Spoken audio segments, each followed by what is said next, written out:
What is happening, people, and welcome back to another one of these weekly live shows every Monday, 8 p.m. Today, I'm joined by three fabulous guests. Firstly, Mr. Black on TikTok, over 200,000 followers. How you doing? Well, I'm doing good. Thanks for having me on. I'm so excited for the game on Friday. I've just seen apparently Erling Haaland won't be starting, so that's good news for us. There you go. That's good because it's a bit of a worry because it came out that Erling Haaland's back in training, so I was a bit worried about that. But it's all good for Tottenham to see that Erling Haaland will not play. So it's great to have you on. Southview Coys, how you doing? Yeah, very well, thanks. Just come back from holiday really a week ago, just trying to adjust to the climate, trying to adjust to everything that's going on with Spurs at the moment. But looking forward to the game on Friday. Honestly, I think it's going to be an interesting one. So let's see what happens, eh? Absolutely, and we will definitely get into it because it's a massive opportunity, I think, for us. Travis, regular on the show. How you doing? Yeah, really well, thank you, Harry. Yeah, really good to be back on the show. I mirror what Has said about trying to adjust to the climate. I haven't been away on holiday, and I'm still trying to adjust to this cold climate. So hopefully this week should be a little bit more warm, a bit more bearable. So I'll work out on the road, so a bit more warmer weather would be nice. So yeah, looking forward to the game on Friday. Nice to see. Obviously, Haaland won't be starting. That's always a positive for any club, really, with him not starting. But yeah, I'm really looking forward to it. Firstly, for anyone listening live on YouTube, big up to everyone in the comments. Big up Jay, big up Barney, big up Stephen, and big up Billy. So big up, go get your comments in below. And also your questions for the panel. We'll get to that towards the end of the show. But I want to crack straight into it. And I'm going to come to you first, Mr. Black. I want to know your thoughts on Timo Werner's debut. It seems quite a while ago now, but let's think back to that 2-2 draw at Old Trafford. Crazy game. So what do you think of his performance, which was his debut in his first shirt? Oh, I mean, convincing, but also flashes of his old self. Really, he looked good down the wing. Lots of runs in behind, but like when it came to the finish, I'm sure we all saw that one. That it's still in the air. Legend has it. It hasn't landed. It went miles off. Came one-on-one off of that pass from Oliver Skip as well. Dragged that just wide. But got an assist. To be fair to him, more goal contributions than Anthony's managed this season. And yeah, a good debut overall. But if he can nail that finishing, we've got a serious player on our hands. But it's a big if, isn't it? Yeah, absolutely. He's a big if, but Ange Postecoglou, I wouldn't put it past him to work on that. So we'll have to see. Where do you stand? Timo Werner, what do you make of his debut at Old Trafford? Well, look, he come to Spurs. When he comes to Spurs, there's mixed reviews, mixed views on it, whether he's going to succeed or not. But look, we can't judge him on one game. He barely, kicked the ball when he landed, and he's in the first team. So yeah, I think it would be a bit unfair to judge him based on his first game. I think he did okay, considering he only trained for a day with the squad. He made some really good runs. Yes, his finishing was what we saw at Chelsea. Poor, but you'd have to think it can only get better after that, to be honest.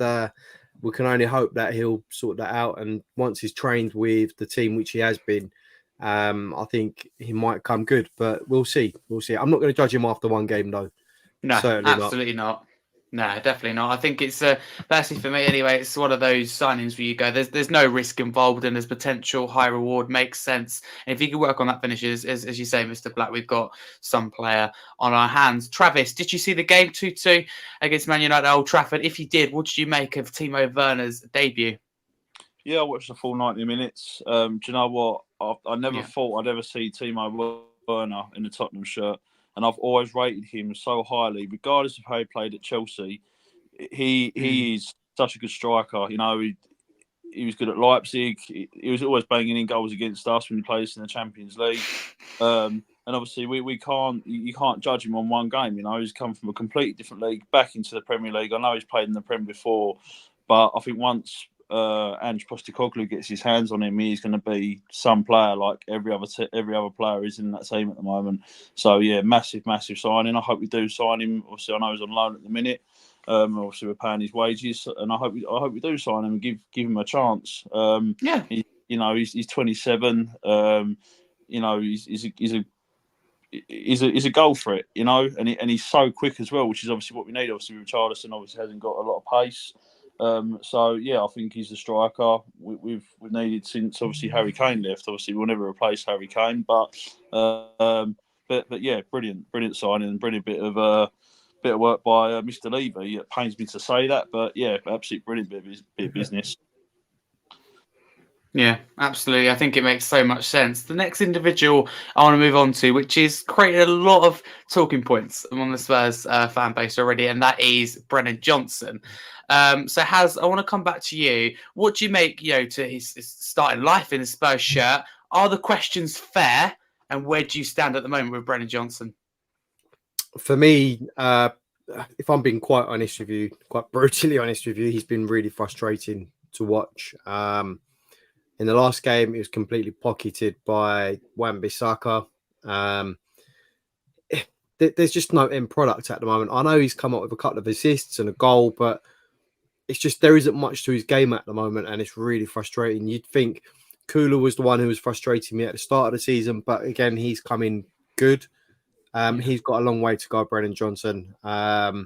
He's got that speed, but it's at the end of the day, it's what you do with that speed and how you take your man on, your dribbling and everything else. And I think back in the day with Aaron Lennon, he had that speed and he had that pace and trickery.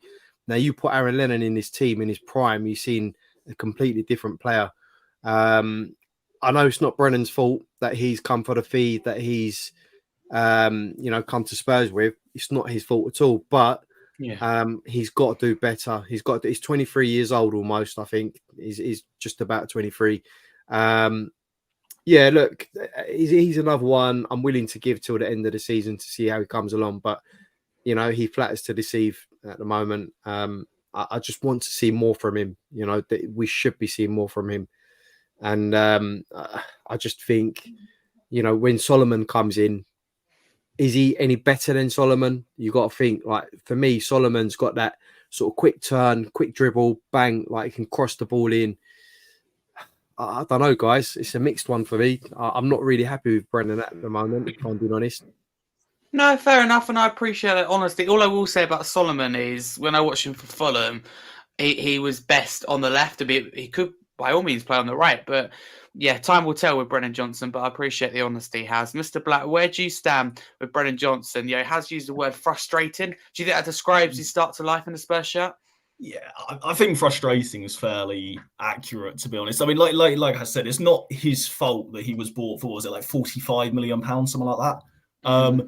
But at the same time, right, we're now debating whether he's better than Solomon, who came in on a free. Right, that shouldn't have to be. Obviously, you get certain players that go on frees, like Paul Pogba, etc., with quality, but you don't expect that with Solomon. If you're paying a £45 million fee, you should be getting a much better player than one that you've bought in for free. And yeah, like you said, the game against Man United was a Hall of Shame performance. It was not good, but it's. I don't know, but you've also seen reports, and to give him the benefit of the doubt, we've seen reports saying he was bought in not to be a regular starter. He was brought in as a potential successor to Heung-min Son, a potential long-term project winger. But then you do have to question, why are you paying that much for a long-term project when the squad needs depth in other areas? £45 million could have been spent on a centre-back in the summer, and that would have helped us a lot over the last couple of months. Why would you spend that on Brennan Johnson if he's only going to be used in the long term? It's just, it doesn't make sense to me. Yeah, absolutely. I echo what both of you have actually said so far with me. I think frustrating, and I think this is a player. I look at Brennan Johnson, I go, he had, I think, a brilliant moment. I think it was against Palace for the move for our first goal, and you go, that's a Brennan Johnson that can really suit the system. He's paced, and I can really see it working. It's just frustrating when you look at Johnson, nearly, and that end product, that pass, knowing when to shoot. So it's frustrating is definitely a word I think that a lot of Spurs fans will use wherever they stand on him. Travis, where do you stand with Brennan Johnson at this moment in time from what you've seen this season? Yeah, I'm the same as Haz and Mr. Black, really. Very frustrating. The only thing I can say is, obviously, he come from Nottingham Forest, and there wasn't a lot of competition there in the position that he plays. Obviously, now he's come to Tottenham Hotspur, there's plenty of competition, obviously, with Dejan Kulusevski playing in the same position. And I think with Brennan Johnson as well, I think he's got a lot, and I'll probably get shot down for this, but I think he's got a lot of Dele Alli-esque to him as well. I don't think he likes to track back and defend. So Okay. I mean, he's that's just my opinion, but he doesn't like to track back and defend, but he is quick and he can whip in balls. But yeah, I don't know. I think we've got the right player there, but I think he's more of a rotation sort of player. Obviously, Dejan Kulusevski obviously being the number one chosen target for obviously that position. But it's a player I'd give time to. I mean, obviously, as Mr. Black said, we paid 45 million for the player. You know, so obviously you expect a lot more out of a player. Yeah. But then we argue the toss with Richarlison. We paid 60 million for him.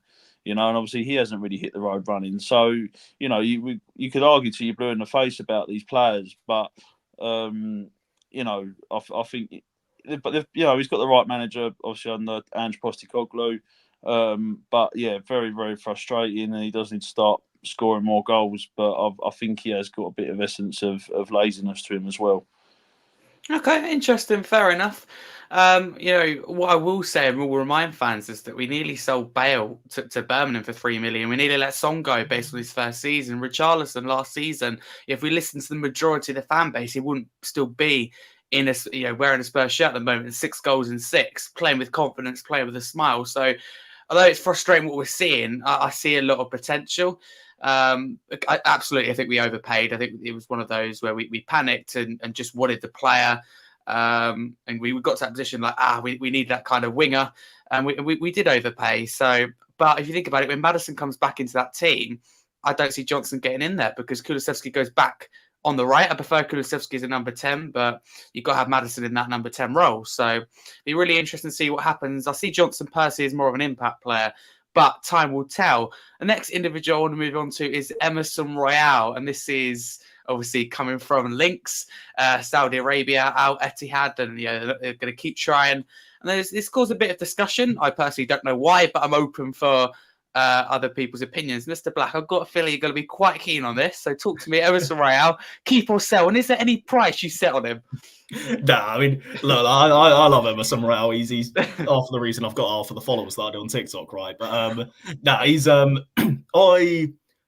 January I wouldn't sell him for any less than 45 million, to be honest, because at the end of the day, he gives very good depth. He's shown even in that first game of the season against Brentford, he's a versatile player. He can fill in for Porro, he can fill in for Udogie, he can fill in at centre back if we needed to. I mean, he wasn't fantastic, but you wouldn't expect him to be, right? And you're effectively weakening our squad quite significantly if you get an injury to one of those fullbacks. And you're not going to get a replacement that's as versatile and as good and has been trained into this system with Ange. For why? That just sell it. If you're going to sell them in the summer. You'd still get pretty much the same fee. So why weaken the squad for the remainder of the season? Yeah, I completely agree with you. It's a kind of deal. If you're going to do it, I don't know if I'd do it anyway, but it'll be in the summer where you can go, right, we've got a longer window, longer period of time, more clubs are willing to sell, and I think it'll be a very similar price, maybe even more than the amount of minutes he's got so far. You just don't do it because you can't, as you said, you can't bring in that replacement. And for me, and whenever's been asked of Emerson this season, he's delivered on. I don't think it's bad at all, as you say, centre back. I think at this moment in time, I've got a feeling that when everyone's fit, Postecoglou will see Emerson as the backup for a doggy, because I don't think Davis, that suits him, that inverted fullback, if you like. I think Davies will be the backup for Van der Ven, Drogsin with the backup for Romero, etc. So I think it kind of has it pans out. If you take Emerson Royale away from that, that creates a lot of problems.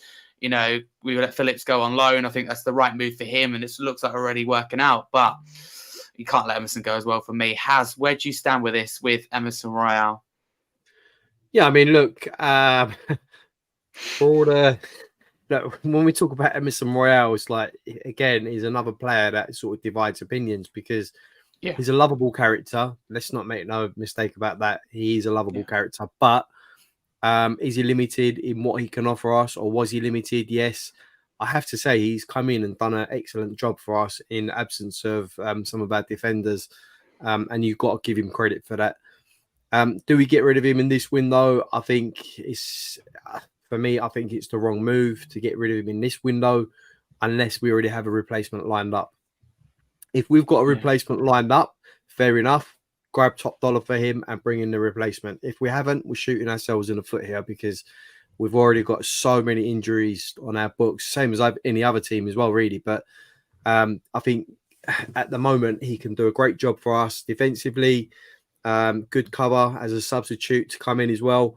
So I think we have to be looking at the summertime, maybe put a deal in place from now for the summer, so that we can then sort out someone else for summer, and then we can get it sorted early doors. But for me, I think give him credit for what he's done, keep him on our books until the summertime, and then possibly, go back to it again if there's any interest from any of the Arab teams.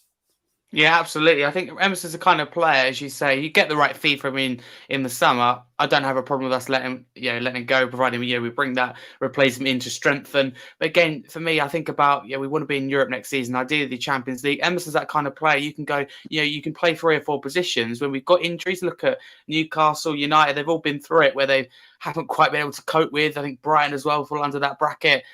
Those 2 games a week and have suffered injuries from it. I mean, we were really unlucky, pretty much fell apart in one game against Chelsea. But you look at, you had Europe on top of that, and you take Emerson Royale, where I do think, hang on, how to be able to cope. So, but Travis, to kind of bring you in on this, where do you stand with Emerson Royale? Do you want to see him? I don't know if an offer comes in, because we're hearing reports that Al Ittihad are going to keep going and they want to get him in. So, 1, do you think it will happen? And 2, would you let it happen if you're Daniel Levy? I've never rated Emerson Royale, to be fair. I mean, he's a very bubbly character. Obviously all the players love him. Obviously, when you watch the training videos and stuff like that, he's got a lot of banter. He's got a good heart, and obviously, true. He's quite liked by all the players, which is obviously good to see. But I've always said Emerson Royale is the defending version of Moussa Sissoko, because I think he panics too much when he's on the ball, and he'll toe punt the ball 60 yards down the field without thinking about it. I think he should go, but again, I stand with our employment with defenders has been shocking over the last couple of seasons. Obviously, apart from getting Van der Veermero and Dragusin. So I think if he does go, we need to have a replacement before we get rid of Emerson Royale. Yeah. We buy all these players in, like, Phillips. He's now gone out on loan to, is it Plymouth Argyle? Was he gone on loan to? Yeah, along with Devine. Yeah, along with Devine. So I wish them all the best, and I hope they do obviously come through the ranks and get into the first team of obviously Spurs. But yeah, I don't rate him as Royale. I panic every time I see him warming up and coming onto the pitch. Obviously, that's not good for any fan. So yeah, I would sell him, and I'd sell him for no less than probably between 30 and 35 million. That's quite a bold statement for me, because I don't rate the player. But yeah, that's as much I'd let him go for. But at the same time, we know the money that Saudi Arabia have. So can Spurs be, like in the summer, be cheeky and go, come, let's edge towards 50? Honestly, I wouldn't write it off.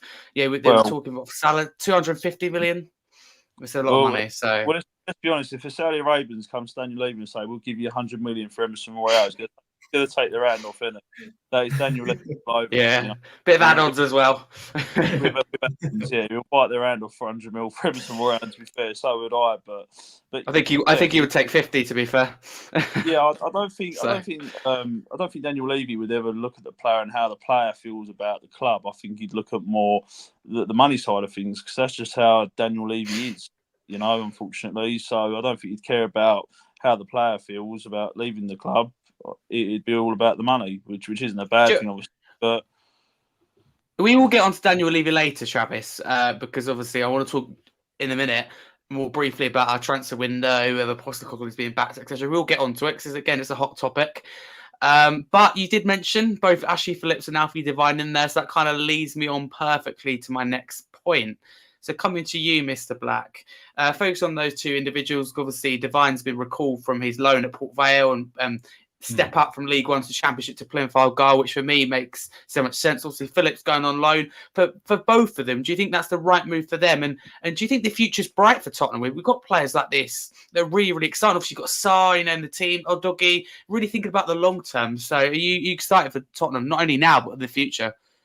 Yeah, I mean, in the future, we're looking in great shape, to be honest. I mean, you look at Porro, Van der Ven, Udogi, even Batuma's not too old. Lo Celso's not massively old. Madison, we've got a very, very young And team. if Kulusevski, Brennan Johnson. Johnson works as well, he's still young. So There's loads of, and they're like, even some of the older players, they're only like 27, 28. They've still got years left in them. The only one that's really cracking on is Sonny. But no, I mean, in terms of Phillips and Divine, I mean, yeah, they both seem to be quality players. It's a shame that we didn't get to see Phillips when we had that centre back injury crisis. I thought playing Emerson Royal at centre back was a bit harsh, given he had no like he hadn't played there before. Like, give Phillips a chance, see how it goes, especially in a smaller game. He couldn't have been any worse than Eric Dyer, right? Surely.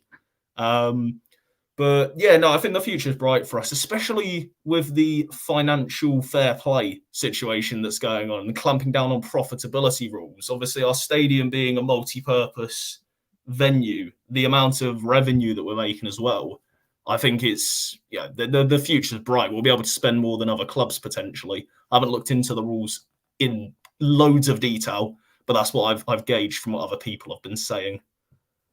Right, I'm in the dark at the moment. We'll resolve that issue as soon as possible. Good old pal, Cut. Absolutely love it. Convenient timing. Had all day to do that besides to do it now. Lovely. Good old wind. Has coming to you. I'm going to ask you the same question. Is the future bright? Because obviously you've got Ashley Phillips, Alfie Devine. Do you think they're both the right move for both players? And out of the two, if you had to choose one, who are you more excited about? Yeah, look, I would say, at the moment, the future's looking bright. We've notoriously we've bought players in, young players. I can name you: Jack Clark, Cess, everyone else, and they've not really achieved much, and they've ended up going, apart from Zess, likes of Jack Clark, we've ended up selling on. Other players as well have come and gone. So I'm hoping this time there's some sort of difference there. With Ange coming in and hopefully deciding that he wants to integrate these players into the first team. But I also want to see some of our own academy players coming through, the likes of Donnelly, Dorrington, all these players, coming in and being a part of the team. I don't understand why we have to go and buy players most of the time and then, it's not working out and then we're having to sell them. But certainly out of Divine and Phillips, I've seen more of Divine and he really does look like a quality operator. He's played in, I think, 2 different leagues as well now, Championship and League One. Yeah. And he's no problem for the kid. He can perform in any league. So for me, I think once he's cut his cloth over there and he comes into the first team for us, I think he's going to be one hell of a player. I'm really excited about him. When it comes to Phillips, yes, there's a great player there as well, potentially. Played for Blackburn first team in a really tough league in the Championship.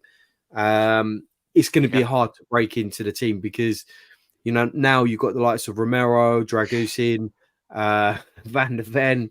You've got some top quality players there to try and get ahead of. So is he going to be as good or better? I don't know. It remains to be seen. But I do like the look of Dorrington as well from the academy, and I do hope he can come through.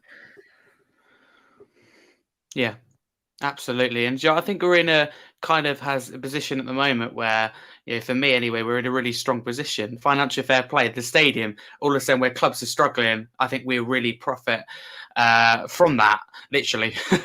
And obviously, like Divine as well, I think that move makes so much sense. I think it's really clever for the club to identify that, to go, look, League One, he's proven he can do it. Championship step up, opportunity, work with a player that hopefully he'll be in the Spurs team in with the future.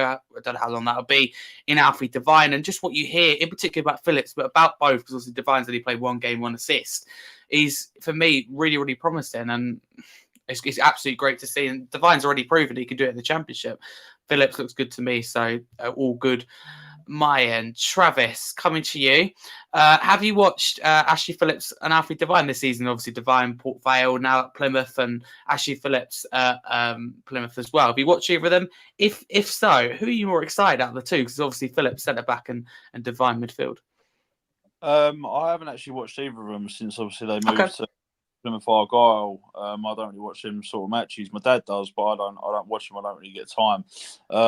But it's hard to say really because people have obviously got their opinions on Ashley Phillips. They probably watch him a lot more than what I do. But Alfie Devine is going to be some player for Spurs come the next 4 years.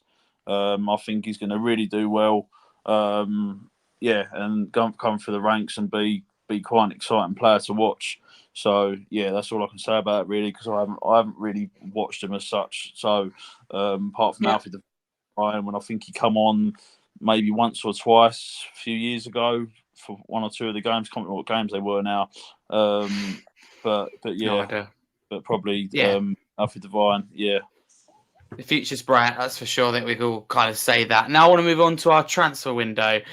So this is a tough question because I want to know your thoughts on if the transfer window shut today, no more business was done in or out of the club, what we would all rate it out of 10. Obviously 10 being the highest, 0 being the lowest. Has coming to you, what would you rate it out of 10? Because obviously you've been critical of Daniel Levy. And you're absolutely more than entitled to your opinion, but I want to see what you think now. Obviously, we bought Dragusin in, we bought Werner in, we offloaded a lot of players as well. So I want to see what you give it out of 10. Yeah, look, for me at the moment, we're sitting at 7. I'd say. Okay. I think that's a fair reflection of the transfer window at the moment. We've gone out and we've bought Dragusin at a time when we're really depleted with defenders and everything else. And let's not forget, he's one of the best in the Serie A. In Serie A, he was. And we've gone out and got him. Romero, same. He was one of the best in Serie A. Went out, we got him. But yeah, it's good for me that we didn't sort of drag our heels over it. Potentially, he was going to go to Bayern, but he rejected that and came to Spurs. So you've got to say it's fantastic bit of business for the amount of money that we paid for him as well. £27 million with add-ons for a player like that. I think it's quality. And then you look at Werner, a loan signing. I think a lot of people have got their back up over it, but for me, I think it makes sense because he's coming on a free. He's coming to cover Son. Son's going to be back from the Asia Cup next month. You'd like to imagine. And it's a risk-free signing. It covers that spot. So for me, again, another sort of good signing. You've got to say for the time being, and whether he's going to come good or not, it doesn't matter. It's a risk-free signing. If it doesn't come good, they don't have to buy him. If he does, then we invest the money, 16, 17 million, and job done. You've got a decent player for a decent fee. So for me, a solid 7 for this window so far, I think is a fair reflection. Okay, fair enough. Travis, what do you rate out of 10? Are you going to rate a different number, or are you going with 7? I've been waiting for this question. Right, I've got a few things to say about this transfer window, and I think exactly what I'm going to say, Harry. Right. Oh yeah, Eric Dyer. Right. The transfer window so far, I'd rate about a 7 or 8 out of 10. Right. Radu Dragusin could have gone to Bayern Munich. Right. He rejected Bayern Munich, one of the biggest teams in the world. Has come to little old Tottenham Hotspur. Right. Eric Dyer went the other way, and we got 3 million for him. Bingo. Yeah. In fact, I would probably put it up to 7.5. I forgot about Eric Dyer. So yeah, that probably bumps it up to about 7.5, simply because we've got rid of Dyer. Fair enough. But Travis, do you have, because obviously Dyer's left the club, 10 years been at the club, do you have one nice thing you can say about him? Or is it a struggle? He I left. think. Probably. That does count. What's that? You could say he left. I mean, if you view it as a positive. Probably squaring up against the Arsenal players when we played them in the North London derby. That's probably all I can say. Really, he never had any fear, really, Eric Dyer, did he? I think if he come bombing towards me down Tottenham High Road, I feel I'd walk the other way. But however, he's now gone. I could not be, honestly, when I saw "Here We Go" by Fabrizio Romano on Twitter, it was just there was fireworks everywhere. Fair enough. Mr. Black, coming to you, what would you rate our transfer window so far out of 10 if it did shut today? I'd go with an 8, to be fair. I think, as we said, Dragusin and Werner completely risk-free, good backup, especially with Perisic going and Huminson obviously away at the Asia Games. Dragusin, fantastic-looking centre-back. He's obviously in terms of his ability, but he seems to be very good, very solid. Not a bad price to pay either, as we said. Rejecting Bayern Munich for us, that's the sort of commitment you want from a player. That really, that gets everyone behind the player. You know he's committed to the club. And rattled the agent as well. Rattled his own agent while at it as well. So that was that was quite nice. That was quite good on there. I think the only and obviously getting Lloris Dyer out is good as well. Get him off the wage bills. Problem solved. Some good loans for some younger players. I think the only thing that I would really change is maybe shifting on one of Højbjerg and Skip and bringing in a different midfielder. I think you don't need both of them. If you've got, and I don't think they work well in midfield together at all. So you'd only really want to have one or the other. And obviously there was links to Gallagher. We couldn't bring him in, but just shift one of them on. We don't need. And you probably keep Skip. I would have thought because he's homegrown, and you could probably get a bigger fee at this moment in time. I reckon anyway for Højbjerg. I reckon there might be clubs interested in Højbjerg, but I expected more advanced talks of this period of the transfer window. So we have to see what happens. I'm going to be very precise. I'm going to give it an 8.5, and my score is higher based on the fact that we've got players outside the door. I can't state how I think. For me, how important it is to get players out the door in a rebuild, in a transfer window in general, to get off the wage bill and players, whatever you thought of them, players like Perisic, Dyer, Lloris, very key to get them off the wage bill for their own individual sake, to get them first team football. Perisic going back to Croatia made sense. Dyer just the case if he has to play. Lloris a case of getting him back playing professional football, which he still do. And also, as you say, loan moves, Divine. Back from League One to the Championship made so much sense. Phillips makes so much sense. Obviously, brought Werner in, as has said, it makes so much sense with the pace, etc. Dragusin, I think we've got a player on our hands, not only now, but long term. And for me, it's not that far off being a 10 out of 10. Again, for me, I like Højbjerg, and I mean, my thoughts are very clear on him, but he probably doesn't suit the system. So you get good money for him or one of him or Skip, as you say, Mr. Black, and you bring in a midfielder that suits the system. Then that's for me, it's really close to 10, so I can't complain. But has it all come back to you? Because I want to hear this from you actually the most. Does Daniel Levy deserve credit for the 2 chance windows, obviously? And has he backed Ange Postecoglou in your eyes? If so, if he hasn't, what would you see as backing? Look, I'd like to say that he's been backed so far since Ange's come in.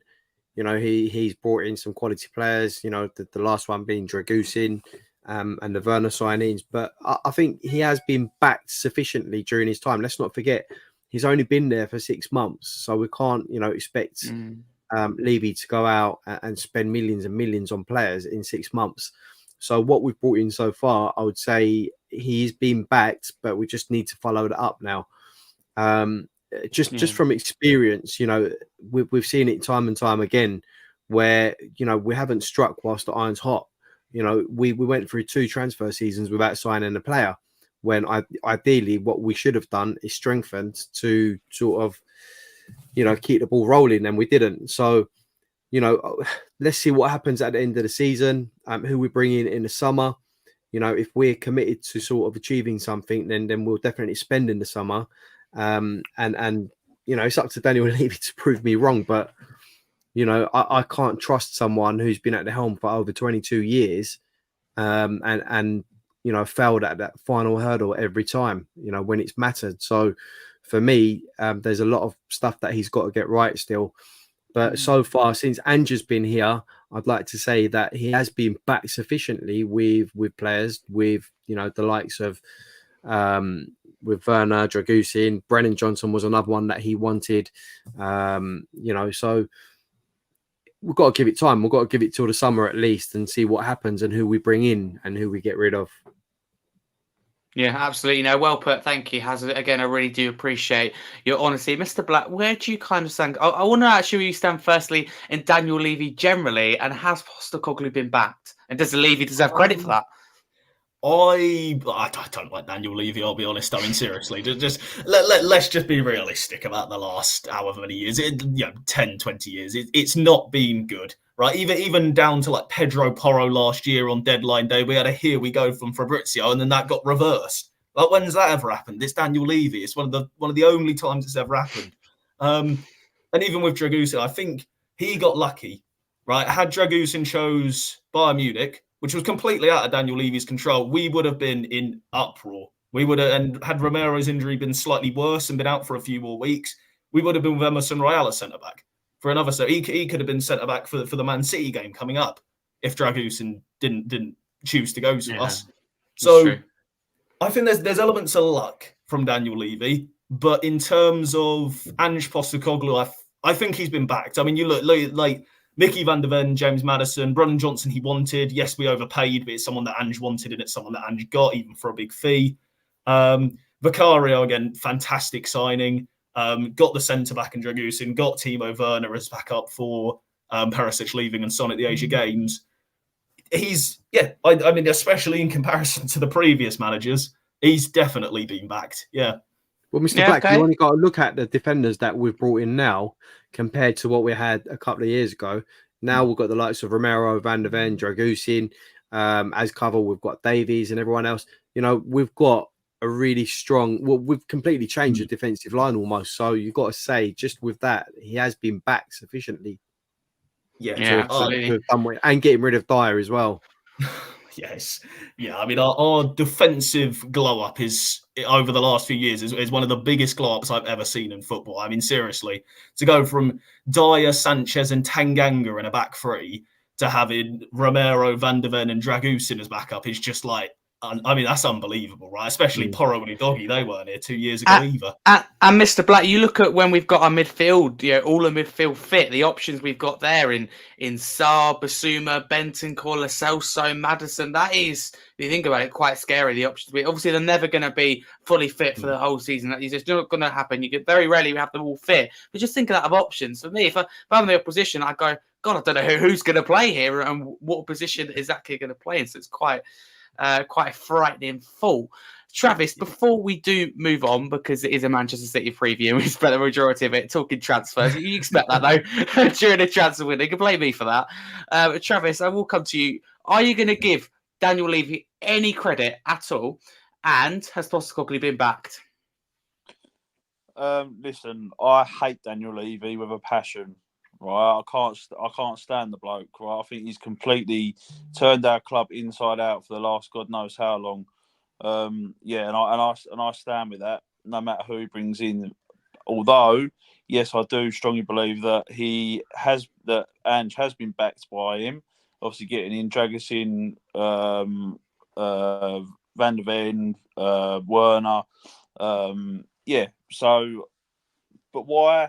This is the most frustrating. Look at Vicario. Sorry to interrupt, Travis. You look at Vicario as well. That's an immense piece of business. You've got people like me going, go get David Raya. We save money and we also got the better keeper that suits the system. So recruitment like that and Kulusevski for 30 million euros. I mean, it's just immense business like that where you go, hang on a minute, this guy's capable of really good business. Ultimately with Porro, Johnson, I think even Van der Ven, I love him. I think eventually it'll be worth even more than we paid for him. But I generally think we overpaid initially. But again, we got the player, and I think that's all that matters. So I think we've seen improvement recently. And we go from one of our worst windows to me. You send someone like Ndombele and you waste that much money, and then to what we're seeing now. It's just a big change, and I think it's really good. But are you going to give? How much credit are you going to give Daniel Levy? And has Postecoglou been backed? Yeah, I mean, I'm not taking away the fact it has been a massive change. And obviously, the team has transformed massively. What Ange just said differently to any other manager, whether that's Conte, Mourinho, Poch, I don't know, because I think if we still had Poch and Poch had the backing that Ange has now got, we could be in a completely different situation. I don't know, but because Poch ain't here anymore. But that's the most frustrating thing for me. The fans loved Poch. I loved Poch. Not so much now, obviously, he's gone to Chelsea. But during my time as a Tottenham fan, apart from Ange Postecoglou, he's the best manager that I've ever seen manage that club. but I'll give Daniel Levy credit. I won't hold my breath because who knows what could happen with him. I mean, he's got Eric Dyer out the door, so I'll give him a bit of a pat on the back for that. But he's a businessman, you know. But from what he's done over the last couple of years, and I know it's cheap paper, I know it's old news, whatever, I get it, but I do not like Daniel Levy. But yeah, well done for doing what he's done. That's the answer I give. So that's as blunt as it gets for me. So yeah, I'll take that from you. It's better than what I thought. So thank you very much for that. Before we do get on to City, do any of you three know anything about Antonio Nusa or not? Does anyone know that much about him? Not a lot. I mean, sorry, go plays on. for club. Yeah, no, it's all right. Plays for Club Bruges. I believe Ashmatic did a review on the player last night, I believe. Yeah, so he has done a review, but plays for Club Bruges, operates. I think. I just wanted to know your thoughts if you knew a lot about him. You know whether it is. Yeah, no. We've heard phrases like long-term replacement for Son. So I wanted to know what you kind of made of that. Yeah, I think it's hard to judge someone coming in from the Belgian league though, because look what we were saying about Orban in Belgium, and so desperate to get him in, and then he went through a very big lull, and then it was like, oh, actually, there's no more interest in him anymore, and he ends up going to Lyon for half the price that we was going to pay for him. So it's a bit of I don't know, it's a tricky one buying a player from one of the lower leagues in Europe, but look, we'll see. We'll see. Time will tell. Absolutely, time will tell, and that is enough of transfer talks. The Man City preview, and I never know the City preview. You get 42 minutes into it, and you haven't even mentioned the word Manchester City. Now we do. Right. So, go on. Can I say something? Can we just look at Udogie, who obviously come from Udinese? Go for it. Got loaned back to Udinese, and then come to Tottenham. And what a signing! I rate that player so much. You know, I think they're talking about signing this Nusa for 30 million from Club Brugge and then loaning him back. He's 18 years old. If they're saying he's worth 30 million now, then that's something that's quite promising, to be fair. So, well, you mentioned Udogie. Like, even when the team doesn't play well, he plays well, and that's what I like about Udogie. He's consistent, and he have errors. Like, for me, that maybe lack of experience against Chelsea, where he was beaten for the second yellow card. He knew he shouldn't have done that, but he recognises and comes back and puts that right and thinks about the tackle next time. His position is very good. So everything about Udogie impresses me. Porro, I think if we're talking about most improved player for last season, then names like Porro and Basuma come to me absolutely instantly. So I think everyone does deserve credit. But thank you, Travis. I want to move on to Manchester City now. So, Mr. Black, I'm going to come to you first. Firstly, how are you feeling ahead of the game? Cautiously optimistic, I'd go for. I mean, it's Manchester City at the Tottenham Hotspur Stadium. There seems to be some kind of curse on it, right? It's like how whenever we've played Liverpool over the last 6 years, it's gone horribly wrong. They seem to have this curse at our stadium, especially. But I think there's only so many times you can have Kevin De Bruyne come to your stadium and he doesn't show up, especially given how he performs against the Big Six usually. Obviously, Erling Haaland not being there is a bonus, of course. Yeah. But to be fair, we say that, like, Van der Ven and Romero are very physical. I think they'd be able to deal with Haaland a lot better than most other centre-back partners would. But no, I don't know. Not having Heung-min Son, he loves a goal against Manchester City as well. James Maddison's return could be a bit of a boost for us, but I could see it being a draw and then obviously replay at the Etihad. I couldn't imagine that would go down too well. No, so again, it's that extra game with players out. You don't want that. I mean, of course, it's better than going out, I think. But, if we can get the job done, that would be great. I wish it could be done on Friday. I wish it could, we'd know who was through if it did enter a draw. But it can't be helped. I understand why the replays are there. And also, Mr. Black, why I'm with you, talk me through what your lineup would look like. My lineup would be Kulusevski should be back, should he not? He was out with illness. Yeah, so obviously I'd go with, as you'd expect, the Vicario back four of Udogie, Porro, Romero, Van der Ven. Then what's I'm yet to have a look at Lo Celso. He's going to be out for that game, isn't he? I think so. I haven't actually looked into a lot with Lo Celso, but I get the feeling that he is out for that. I think it's too soon for him. It's just a Then shame. I'd probably go Højbjerg or Skip, impartial to either, whichever one Ange chooses to prefer. Maddison should be back based on reports, along with Bentancur, Kulusevski, Richarlison, and then on the left, I suppose we're going to have to go with Brennan Johnson, aren't we? Or no, actually, Werner. I'd definitely stick Werner on the left, not Brennan Johnson. Oh no, after that performance a few weeks ago, we're keep Werner out on the wide side. I got to admit, I like Brennan Johnson. I'm someone who's calling for time with him. Against Man United, I spent anyway the day before the Man United game, spent a lot of time defending him, and you go and see a performance like that, and you go, why? Yeah, that just isn't good. He's not contributing. And Werner comes in instantly, boom, is performing. Yeah, shooting. Probably not great. I don't know why he shot as many times as he did. Maybe I like the confidence, maybe having a go, but he did look good and instantly fits that system. So it's an interesting one. A good headache, I suppose, for Ange. But Travis, coming to you, how are you feeling ahead of the game? And talk me through your lineup 1 to 11. Extremely nervous. I think it's obviously a good thing that Haaland's. Obviously, I've only heard from you guys tonight that he's not potentially starting. Probably going to be on the bench, and obviously it'll probably be Alvarez up top. But yeah, I'd go for the same normal 11 really. Vicario in goal, Romero, Van der Ven, Pedro Porro, and you know what? I'd probably stick Ben Davies in there as well. I really rate Ben Davies at the moment. In the midfield. What position would you stick Davies in? Who are you taking out that back for? I don't know. It's a hard one, really. That's why I asked it. I don't know. No, Porro, Romero, Van der Ven, and have I said Romero? I haven't, have I? Yeah. Romero, Van der Ven, Porro, and I'll probably give that Dragusin a go. To be fair, I'll probably give him a run. Who's playing left back? Left back, I'd go with Pedro Porro. Left back. Okay. Wow. Yeah. And the midfield, hopefully, James Maddison's going to be back. James Maddison and Bentancur in the midfield.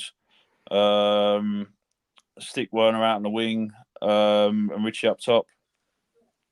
Okay. So you changed the formation slightly. Slightly, yeah. The reason I'd like to see Dragusin is because I think he's just going to come in and hit the road running. I know obviously he's come from a completely different league, obviously being Genoa, but I think he'd have a good game against City. I think he'd like the challenge against Haaland when he eventually makes his way onto the pitch. But against Romero. I'm not going to lie, Travis. You surprised me with some of those selections, but I guess that's interesting. All those different opinions. So we have to see what teams. It's hard because obviously Kulu's hopefully going to be back obviously from sickness, and obviously Maddison is due back at any time. So I enjoyed watching Kulu in a number 10 role, but ultimately that's where James Maddison plays. So, I would choose Kulu over Ben and Johnson all day long out on the wing.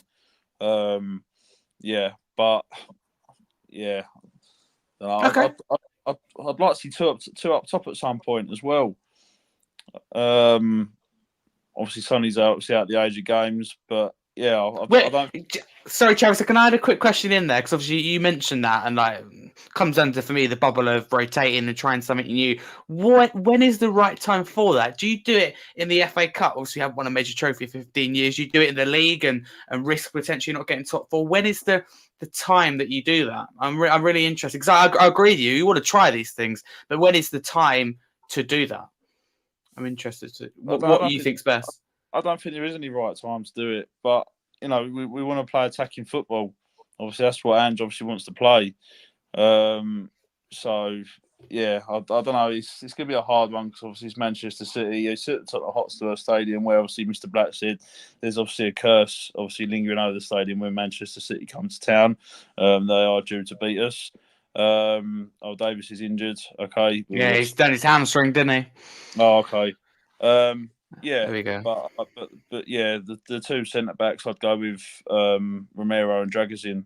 I hate to take Van der Ven out the starting lineup, but I'm all for change. I'm all for something different.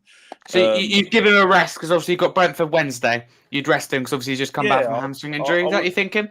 yeah, I would. I wouldn't rest him for the whole game. Obviously, that's criminal to do that against Manchester City. But I think give Dragusin at least half hour, 45 minutes, see how he goes, and then get Van der Ven on in the second half. I don't think. Or we can always do it the other way, where you start with Van der Ven. For me, your strongest back line at the moment that's working. And if we're in the right position to do so, maybe we're winning the game and need an extra centre back, or you just want to get Dragusin on the pitch. So obviously, we want to see him. We don't want it to be at cost of the team, but fair enough. Travis has talked me through what your line will look like and how are you feeling. Champions, Manchester City at the Tottenham Stadium, haven't scored, haven't got a point, haven't won there. Haaland, there's a curse every time he goes there. De Bruyne, as Mr. Black says, but you look at De Bruyne's performance against Newcastle. Does that worry you slightly? What do you reckon, Has? Oh, you said Travis. Oh, did I? Oh, sorry, Has. Yeah. Sorry. Oh, no, cool. No worries. Yeah, look, it's another win for Tottenham, I suppose, isn't it? They don't win at Tottenham. No, fair enough. Look, no, I'm always frightened of Manchester City, to be honest. And one thing that Pep said was during an interview, a couple of interviews, to be honest, was, what would you like to achieve next? And his answer was getting 3 points at Tottenham Hotspur Stadium, or getting a win and scoring a goal at Tottenham Hotspur Stadium. So rest assured that Pep is the sort of person that he'll see that as a challenge. And he will, no doubt about it, want to get that goal and win at Tottenham Hotspur Stadium this week. It's going to be an end-to-end game. That's all I can say. And we're more vulnerable to conceding with the way we play. So I can't see us not conceding.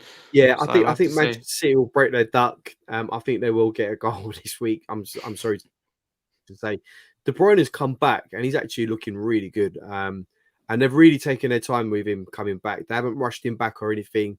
They've really integrated him back into the squad really well, and he's looking good. So we're going to have to be on our A game. But look, if Maddison's back this week as well, it's going to be interesting. It's going to be Maddison up against KDB. The battle of the creative midfielders. I think we've always got a chance at Tottenham Hotspur Stadium. We've always got a chance. I want to be positive. I want to, have a positive outlook on it all. It's not all doom and gloom. City's going to come and steamroll us. I don't think that's the case. I don't think that is what will happen this week. I think those days are long gone. I think they're gone now. Yeah, of course. We go toe to toe. The way you've got to think about it is they'll come to Tottenham Hotspur Stadium thinking, right, these lot have done us for the last few seasons. They'll be cautious as well. So it's not like they're coming over to us and thinking, right, it's just another win at Tottenham Hotspur Stadium. They're going to be looking over their shoulders thinking, yeah, they could turn us over here. My only issue is we've never played them at our stadium without Son and Kane. So we're not going to have Son. We're not going to have Kane, obviously. So there's a couple of key players missing there. So it's up to what we've got now to sort of, hold the fort, so to speak, and get the job done. So I think Manchester City will score. I think they'll just sneak it, if I'm being honest with you, because they've really hit top form at the moment. Don't give you a score prediction yet. We'll come on to score predictions. No. I'm not giving a score prediction. But okay. I'm just checking. Sneaky feeling they'll nick it. But, look, they're a force to be reckoned with at the moment.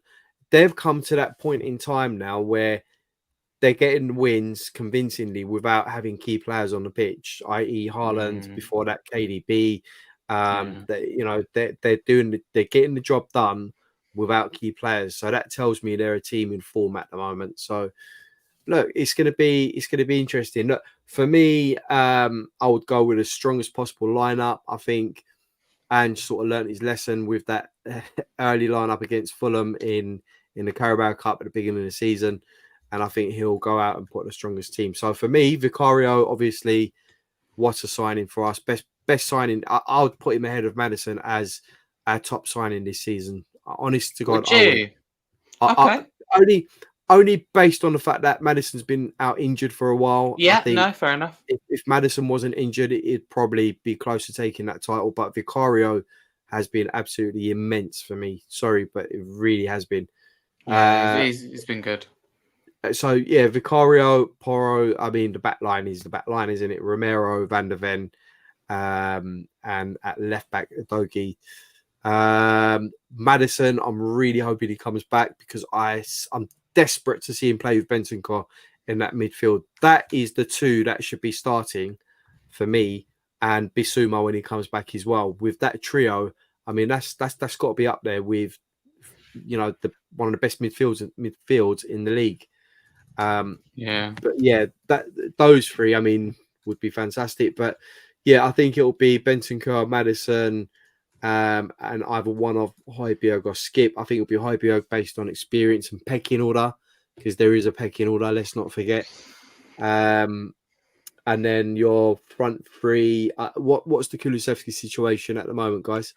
I haven't heard anything, but I'll be very surprised if he's out. He's had a long time. I'll be very surprised if he's not in that starting 11. Yeah, because it was an illness, wasn't it? So yeah, if he's back, then it's got to be Kulusevski, Richarlison, and Werner. That three for me, I think, should complement each other quite well, to be honest with you. And then we can have Brennan coming on as a sub, and then look, I just want a strong bench as well. Last couple of games, you look at our bench. I don't want to knock the academy players, but you've got inexperience in the bench, and I just want to see a really good bench, players that can come on and affect the game when we're not doing too well, or we need a goal, or when we need to shut the game down. So I completely agree with you, House. And I think if you look at players like Werner, if they're going to fully convince the Spurs fan base, I think Johnson falls under that bracket as well. There's no better time for me under the lights, the Tottenham Hotspur Stadium, Manchester City. It doesn't get bigger, and and I think if we win that, then I think we all kind of look and go, Joe, we have a chance this year. I don't think any of us sit here and go, yeah, we're winning it. Done. It's still not going to be easy, but you get Manchester City out of the way. You have to beat the best to be the best. And I do believe that. Draw's not easy, but I suppose it's getting all the way to the semi-final, quarter-final and getting them. So we got them out of the way if we do beat them. Let me reverse the question towards you guys then. If we beat Manchester City, does that then make us favourites? I think we have a chance. Big chance for me. What do you reckon, Mr. Black? Because you've knocked out the favourites. I don't think we'll ever be favourites in a cup competition, to be honest. I mean, it could be us versus like Maidstone United in the FA Cup final. We still wouldn't be favourites just because it's a cup final. I don't think we would be, jokes aside. But we'd be up there. We would definitely be up there. Fair enough. Yeah. Travis, what do you reckon? I think we would be favourites. Yeah, massively. I don't see why we won't. I mean, there we go. We're competing for top three at the moment. That I strongly think we're going to get as well, and I think we're going to finish above Manchester City as well and Arsenal. So where are we finishing in the league? We're going to finish at least third. That's my honest. So hang on. We're finishing above Man. No, hang on. We're finishing on Man City. You say we finish above Arsenal as well. Yeah. So who's first and second? One's got to be Liverpool. Yeah. I think Liverpool win the league. But I'm being honest. I mean, I know it's not ultimately down to one player, but I think when James Madison back in the squad, I think we're going to be a completely different force. No, yeah, fair enough. But do you think Villa is trying to work out who's going to be in that second spot for you? If it's not any of those teams, I think Villa are going to win it. I think I've said it from the start of the season. I honestly think they're going to win it. Wow. What, the league? Yeah. Villa's going to win the league. Wow. You're the first person I've heard. Do you know what? I was on South View Coys, and Haz, you can relate to that. I was hosting with TJ and Haz, and I thought I had the most ridiculous thing ever, saying that Emerson can play in midfield. And we asked Villa to win the league. We have to come back to this, Travis, because you did say that we could be title contenders, and then we went from that to we're not getting top four. So we have to come back to see. I think, be honest with you, Villa have a serious chance at top four. I like what I see. They've got to improve their away record, but all jokes aside, they keep players fit. Been very lucky with the injury front, personally. They keep it like that, and they have a big chance. But I think Villa are a completely different force this year. They're a completely different team. City can get results without De Bruyne and Haaland. I don't think you take Watkins out of that Villa team, or I don't know, you take Douglas Luiz out that team. I don't think they do well. even taking Watkins out of that Villa team, I think they're still such a good Do team. you? Okay, fair enough. Yeah, such a good team. I rate Villa highly. That's all down to Unai Emery, though. I think it's more about the manager than the players. He's done. I know he's ex-Arsenal, but he's done absolutely superb. Wow. Well, I've just received a massive shock. But Travis, you do have to go. So before you go, a few things. Firstly, predicted score for the game and who's going to score? I'm going 2-1 Spurs, and I'm going to go with Pedro Porro to score, and I'm going to go with Timo Werner. Okay, thank you very much, and thank you, Travis, for coming on. I love Werner to score, let's face it. So where can people find you for people who don't know? You can find me on Twitter at officialcastar talking about Spurs, and I'm also going to be starting to do a lot more for mental health. I'm thinking about creating my own YouTube page regarding that. I'm on Instagram as well, and I am on Facebook.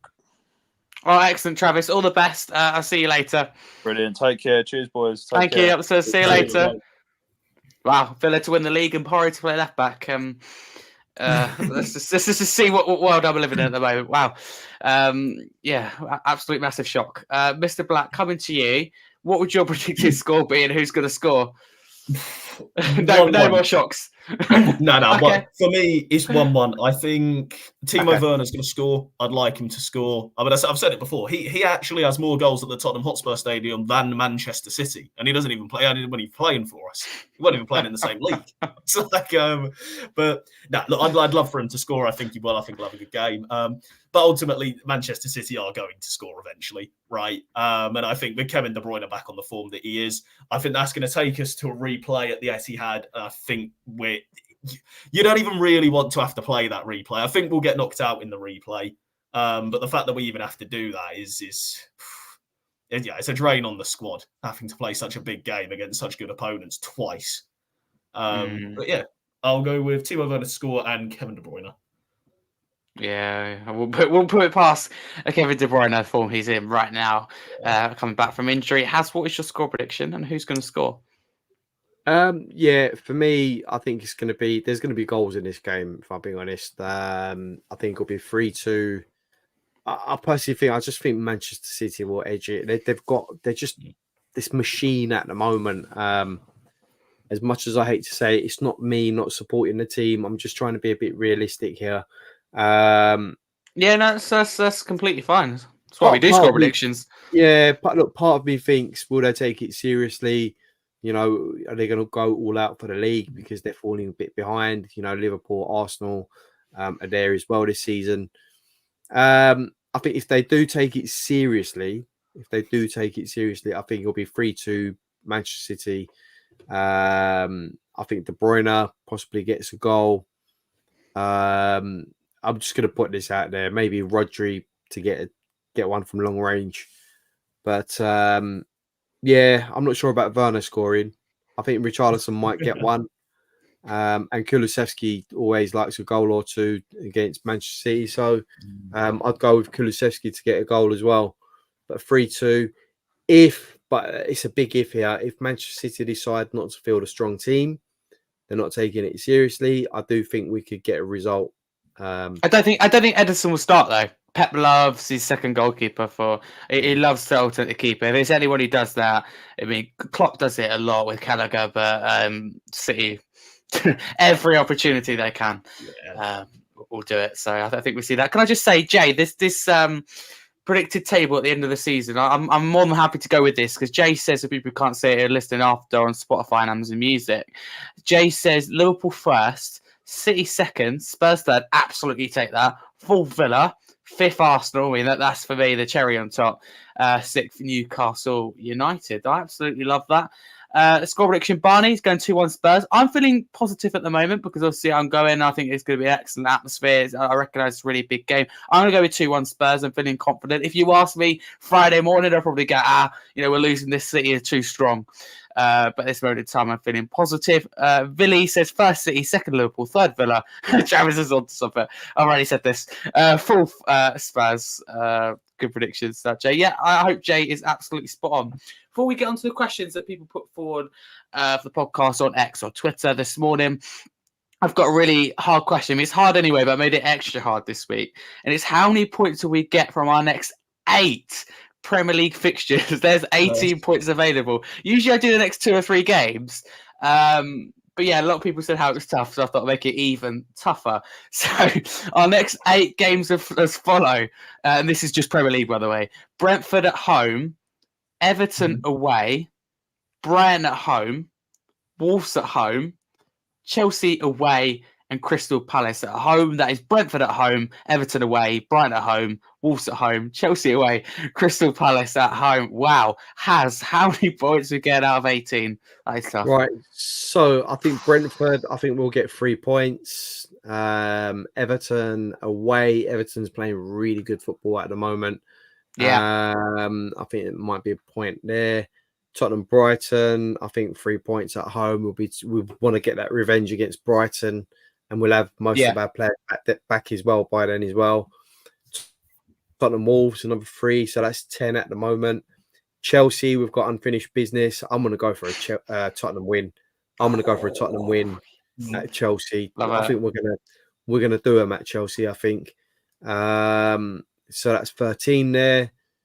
Tottenham Palace. Do you know what? I think we can get 15. I think we can get 16 points out of the next 8.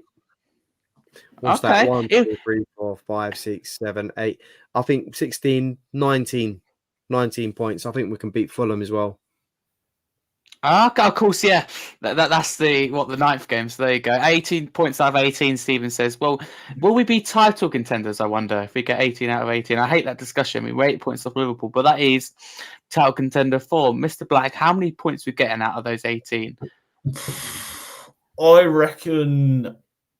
I think we draw Everton away, and to be honest, I absolutely agree with Haz. I think we're going to turn Chelsea upside down on their own turf. Honestly, I think revenge, proper revenge, if we've got our full strength squad, especially if they're still struggling under Poch.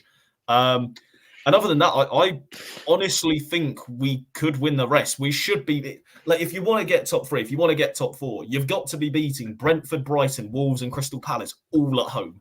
If any of them were away, maybe a different question. But those are 4 games you've got to win. You can't be even dropping any points, really. And then was Villa away included in that, or was that the cut-off point? Let's have a look at that. No, Villa's not included in that. Okay. I mean, I don't see Villa away going too well. Being honest with you, I'm more worried about Anfield because we go there, they want revenge. We go with Villa, they go, it's a big game, but we've already won at least. Liverpool go there, they go, hang on a minute, there's a bit of history that goes on from earlier on in the season, so that will be fiery. St James's Park, I mean, they want revenge. We beat them quite comfortably, so. I mean, if you look at after Nottingham Forest, we've got, after that 8th game against Fulham, you've got Luton as well, and you've got West Ham away again, and Tottenham and Nottingham Forest at home.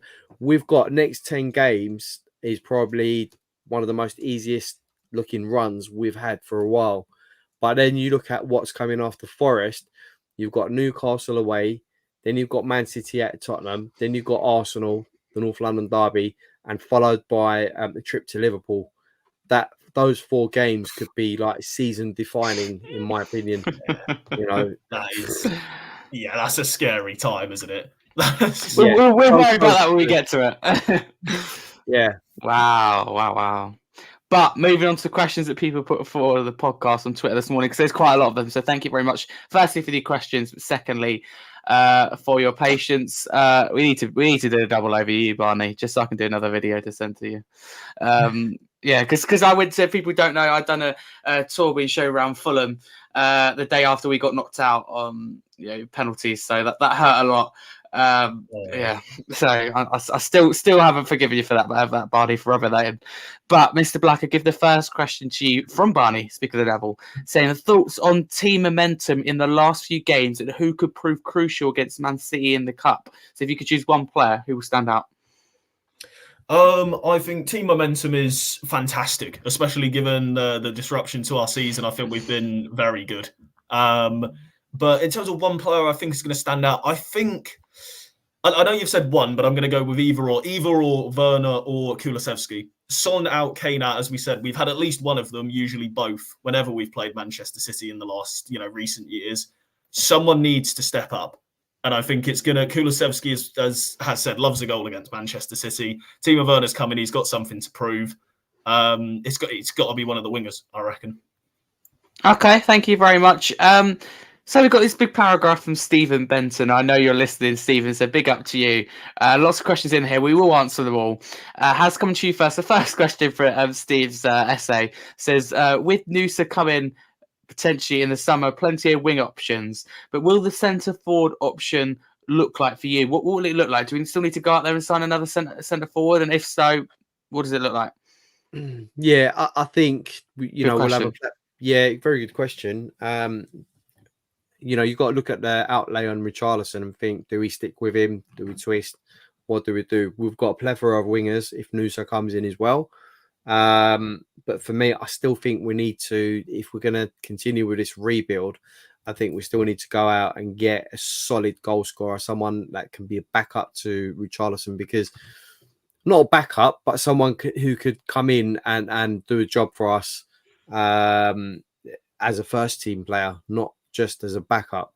Because the time that Richarlison wasn't scoring or he was out of form, we didn't have anyone that could come in and sort of knock the goals in. Son come in and he started scoring, but I still think to compete with the best, you need an out and out goal scorer. You look at Liverpool, they've got Darwin Núñez.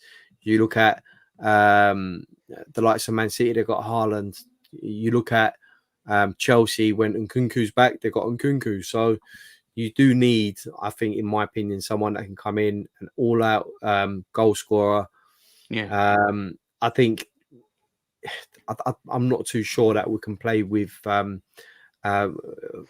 wing forward / whatever it is, coming in, and you need a proper number 9 to come in, and we need a couple of them. Yeah, absolutely. Thank you, Haz. The next question, obviously, still from sticking with Stephen. I give to you, Mr. Black.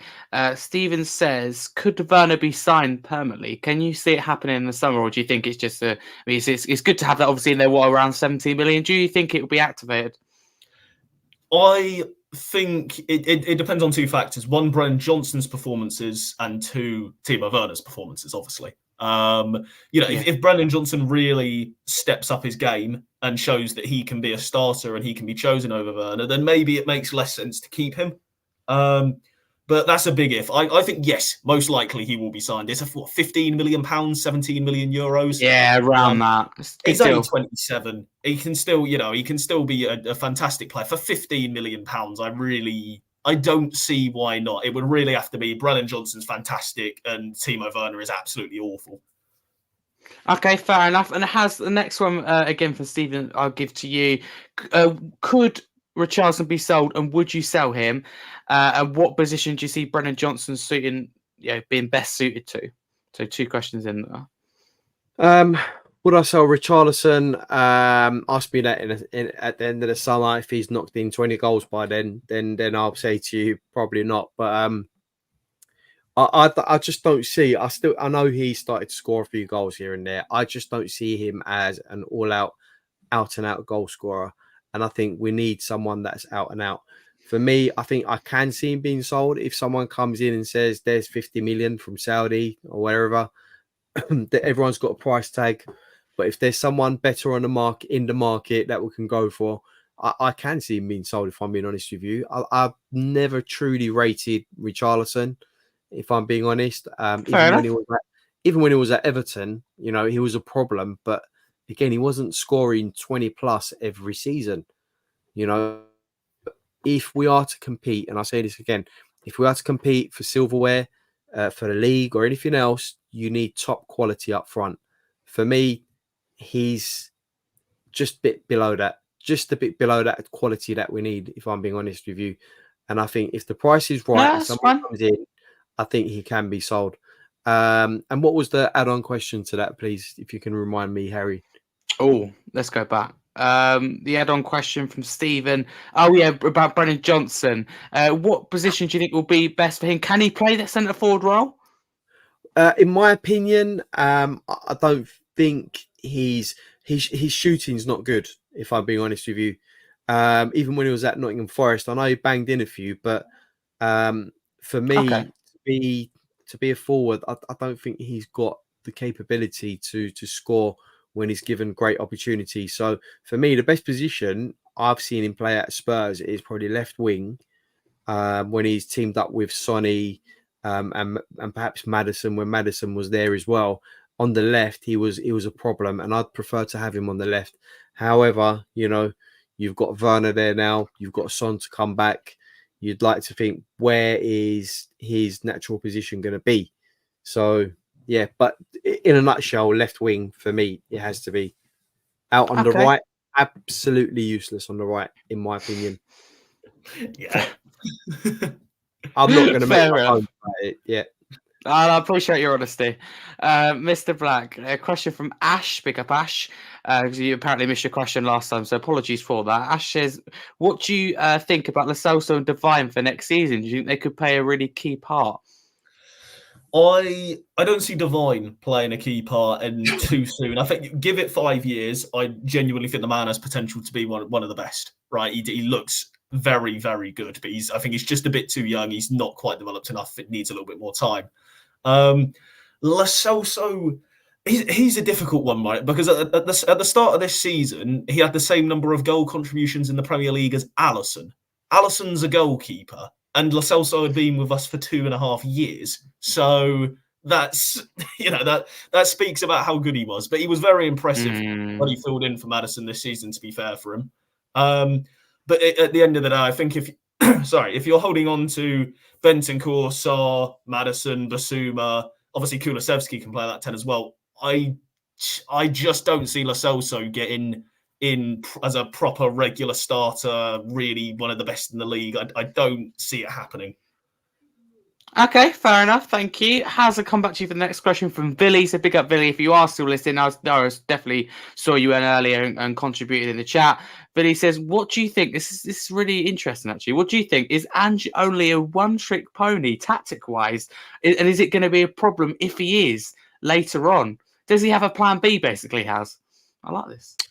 From what we've seen, he doesn't really compromise on his system very much. We saw that in the Liverpool game, went down to, sorry, not the Liverpool game, the Chelsea game, went down to 9 men, and he practically continued in the same vein. This is how we play. He said it himself, no matter what, got 9 men, 10 men, 11 men, this is how we play. So for me, I wouldn't say he's much of a one-trick pony, but he likes to stick to his system, and that's what he wants to implement in the team. So, but he's winning trophies that way. So I don't necessarily agree with the way we approach Chelsea without the quickest registered player in Bundesliga last season with Van de Ven. I personally think playing that high line is criminal. Chelsea really, really quick team. I struggle to give one positive thing about Chelsea, but if I had to, it'd be their very quick team, very dynamic in behind. So just that you don't play with that high line. However, again, won trophies at Celtic. Who am I to sit here and question him? Another day, Dyer's goals allowed, then it could have ended 2-2. It's one of those. So. Yeah, but I mean, you've got to think, he's done it in the Scottish League, in Australian League, in lesser leagues. You come to the Premier League, it's a different ball game. It's one of the best leagues in the world, if not the best league. You have to have a plan A, B, C up your sleeve. You have to be able to switch it up. You need to do a Ferrari in F1. You need to have your A to well, Q if you look at what Klopp does. Klopp changes it up. He's moved in. There's been times when he's moved Trent into midfield. There's been times when he's switched up the formation when he's had to see out a game or to get back in the game. So, these qualities you have to have. But what he's doing at the moment and what he's getting out of the players, you have to admire what he's doing because the players have bought into it. And had it not been for injuries and everything else, possibly we could be higher up in the table. So I think personally he does need to add something to his arsenal in terms of a plan B, but he's going to stick all indications to finish off is that he's going to stick to his guns and play the same system no matter what. Fair enough. Mr. Black, I'll give you the next question. Ben says, on a scale from 1 to 10, how confident are you we can get a result on Friday? Because the thing is, a result isn't a draw. A result's only a win. A draw is not a good result. How confident are you can get a win then? 3, mate. I'm going to be honest. I think a draw's possible. A draw, I'd say like a 7 or an 8. But like a win, that's ambitious. But as Hazard said, right, they could put out their B team. We don't know, but I don't think Pep Guardiola is going to miss a chance at the Tottenham Hotspur Stadium to destroy us. So, yeah, we live rent free. You can't be having that for that long. How's it? Give the next question to you. We have discussed it, but I still want to answer Thomas' question. Thomas says, Emerson, 30 million this window, keep or sell. Oh, for 30 million, I think if we didn't have the injuries that we currently have, I would say yes, get rid of him because we can do better. But at this current point in time, I would have to say no. Have to say no, and that's. I'm not his biggest fan. I'm a big fan of his attitude and his personality, but I'm not the biggest fan of his footballing abilities. And yeah. I would get rid if we had options. Yeah, I just think January for me is not the time to do that. But yeah, absolutely. Mr. Black, I'm going to give you the last question from Percy. Percy says, and again, get straight in with the point. Is this season considered a flop if we don't get a Champions League spot? And would it be pressure on Ange if we don't get a League Europa League spot? For me, firstly, I think it's a free hit this season. There's no Europe. Postecoglou's first season. Nothing for me is like what do you use the word flop? But what do you think? Right. We were the second most backed team on Betfair to be relegated this season, right? When Harry Kane left, yeah. Anything in the top half of the table exceeds expectations for where people had us at the start of this season. Yeah. I mean, I'm not being funny. Like, if from this position we were to drop down to like 9th, then maybe it's like, okay, what's happened here? Especially given how well we navigated the injuries. But given where people expected us to be at the start of the season, the injuries that we've got, if we get Champions League, that is unbelievable. Almost similar to Conte saying this is bigger than winning a trophy. You never, ever would have thought it, ever, at the start of the season. Without Harry Kane as well, it's huge. They had us in mid-table, really. Massive achievement if we do. Absolutely, thank you. And that is all your questions for today. It's a massive thank you to everyone who put them forward. I think it's a record high for questions, so thank you very much. Sorry if we did miss any of you out. We'll definitely answer any remaining questions on future shows, but I think we did cover them all. But that is it. Wraps me up perfectly for today's show. A bit of a longer one, but we spent a lot of time talking transfers. Time goes quick when you're having fun, they say. So, Mr. Black, firstly, thank you very much for coming on. Really wanted to get you on, so really do appreciate this. And where can people find you? Maybe people should know, but if they don't know. Is at mrblack.football on TikTok and Twitter. And thank you for having me on, Harry. It's been great fun. No, it's great to have you. An absolute pleasure. So thank you very much. And where can people find you and talk to me about Southview Coys? Obviously, I'm one of the co-hosts on there as well. Yes, you are. And thank you very much for that as well. You're doing a great job with the boys. Southview's Coys, we're back tomorrow. Myself and Ashmatic is back tomorrow with the review show. I am back on Wednesday with Ashmatic on the Rival show, which is around about 9:30 on YouTube. If anyone doesn't know about the Rival show, we bring in guests from Arsenal, Liverpool, whoever it is from the Premier League, fans from other clubs, and we discuss current affairs, everything to do with their club and our club. And then you can catch me also on Friday after the Man City game for the reaction show. So that should be an interesting one after the game. But yeah, if you want the match reaction, we do get interesting ones. It's funny to see people's reactions. So yeah, tune into that next week as well. That should be around about 10 o'clock in the evening. So on Wednesday and Friday. Yeah, absolutely. Go check South View Coins out. Go check both of these guys out on all socials. You should absolutely, definitely do that. If you want to follow me, you can there, Harry Scarf 22. But most importantly, if you are new to the channel, don't forget to smash that subscribe button. It's free to do so. It helps the channel and the show grow. If you are listening on any other podcast platform, your Spotify's, your Amazon Music's, your Apple Music's, don't forget to give us a follow and a 5-star review. That'd be massively appreciated. A lot of people listen to you on then. But as we always say on this show, up the Spurs. You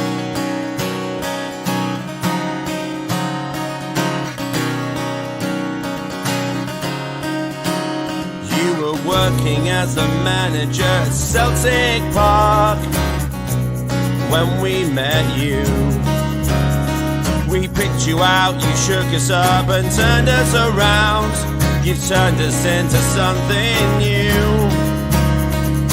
And Postecoglou, you know that we believe it when you say you're gonna change it. And Postecoglou, we're the mighty Tottenham and nobody's gonna stop them. Oh, he looks so fine in blue and lily white. And then he said to me, I'm from a land down under. Postecoglou, baby. Postecoglou, oh.